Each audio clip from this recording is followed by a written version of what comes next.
in your community and following through on the stories that matter to you. This is News 5 at 6. Video showing an Akron school resource officer punching a high school student in the back of the head after that student refused to listen to commands has brought up a lot of questions, and the News 5 investigators are following through trying to get answers. It's not normal when a kid enters a building, circumvents the metal detector process. That is the president of the Akron Police Union. One question: what should those officers have done? The answer is a tricky one, as we found out today. News 5 investigator Jonathan Walsh with us this afternoon. The union president says, can we just take a minute here and figure out the facts? Yeah, and he says he's pretty frustrated with all the criticism right now, Rob. Meanwhile, a school safety expert tells us there will be a lot to consider when deciding if what happened was justified. This is video from Wednesday showing a 16-year-old at Firestone High School avoiding the metal detectors, trying to run into the school, and officers trying to put handcuffs on him as he resists. An officer eventually hits the teen in the head, taking him down.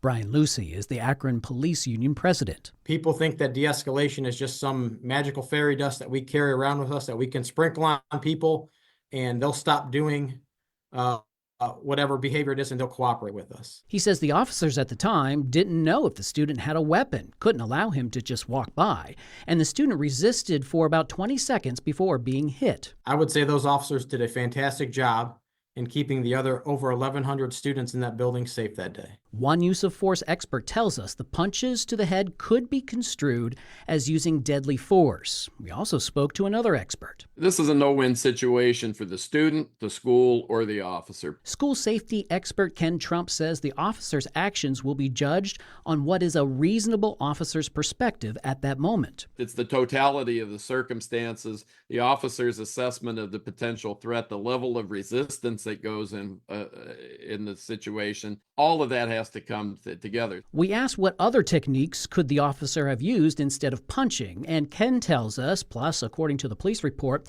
an officer grabbed the student by the legs and began to lift them, but gaining control didn't work. The report also states the student said, "You're not going to trip me."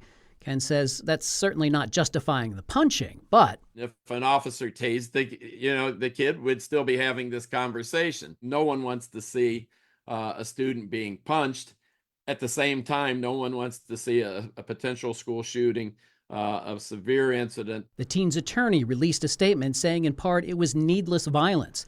The mayor of Akron told us this. I found the video upsetting. I expect many others will as well. The Akron superintendent said the officer's actions were unacceptable and wanted the officer removed. Union President Lucy tells us it's disappointing when city and school leaders come out right away with criticisms. It's frustrating that officers are not given the benefit of the doubt and these investigations are not given time to play out like they're supposed to.